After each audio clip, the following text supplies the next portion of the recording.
इनका एक और प्रश्न है कि पवित्र नदियों में सिक्के डालने की कोई धार्मिक मान्यता है क्या? मान लो गंगा जी हैं, यमुना जी हैं, 1 रुपए का आटा ले लो और घोर करके उसको ऐसे गोली गोली बनाओ और डाल दो तो उसमें मछली है, कछुआ है, वो पालेंगे। रुपया डालने की कौन सी बात है?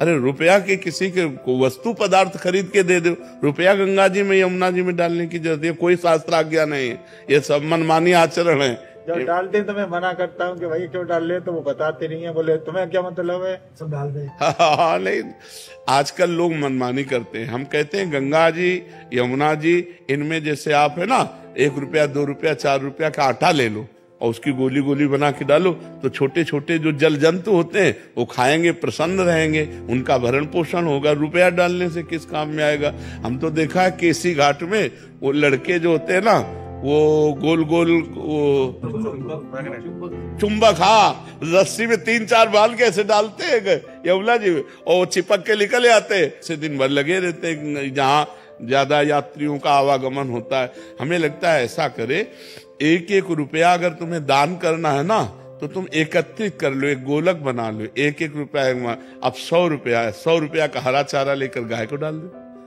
या 100 रुपया किसी बीमार आदमी के काम में दे दो, या 100 रुपये का भोजन किसी को पवा दो। गली कूचे में बैठे हुए ऐसे लोग गरीब हैं जो हम पर दया करने के लिए बैठे, भोजन पवा दो। ऐसे रुपया फेंकने से क्या फायदा है जी।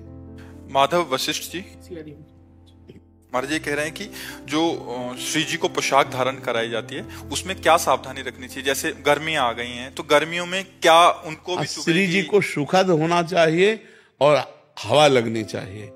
ऐसे वस्त्र जैसे हमको अनुकूल, भगवान की सेवा कैसे कहते हैं? देह भाव से। भगवान की सेवा कैसे करते हैं? जैसे अज्ञानी पुरुष अपने देह का पोषण करता है। अज्ञानी पुरुष जैसे गर्मी का समय है तो अपने शरीर के लिए कैसा वस्त्र धारण करता है, कैसा जल चाहता है, कैसा भोजन चाहता है, हमको ठीक वैसे ही करना है। जैसे देहा अभिमानी जीव अपने शरीर को सुख देने के लिए करता है, ऐसे अपने इष्ट के सुख के लिए करना चाहिए। लक्ष्मण जी के लिए आया है कि वो सिया राम जी की कैसी सेवा करते हैं। जैसे जीव अविवेकी पुरुष शरीर ही, जैसे अविवेकी पुरुष अपने शरीर को सुख देने के लिए, भाई गर्मी, अब जैसे सर्दी है तो पानी को हम उतना ही गर्म करें, पहले अपने हाथ में डाल के देखें, फिर श्री जी को स्नान कराएं। अपने को जैसे गर्म कपड़े, तो कोमल और गर्म कपड़े श्री जी को। अब जैसे गर्मी आ गई है तो ऐसे कपड़े धारण करवाएं जिससे गर्मी न लगे श्री जी को, वस्त्र भी धारण हो और सुखद हो, स्पर्श में सुखद हो। पतले कपड़े हो और बढ़िया सुखद कपड़े हो, श्री जी को सुख मिले ऐसा। भोग लगाने में जैसे ऋतु फल है, जल है और शरबत है और फलों का जूस है, ऐसे अच्छे अच्छे भाव करके जितना पवाओगे उतने श्री जी प्रसन्न रहेंगे। महाराज जी एक इसी प्रश्न व्यंग चल रहा है, तो महाराज जी जैसे जो श्री जी की पोशाक होती है वो क्या हम फिर से उनको धो के ही फिर डाला जाता है या उसको रख दिया है फिर कभी भी डाल सकते हैं? नहीं, अगर धोने लायक हो, मान लो जिनके पास बहुत है तो 1-2 बार पहनाए फिर दे दिए, किसी को दे दिए।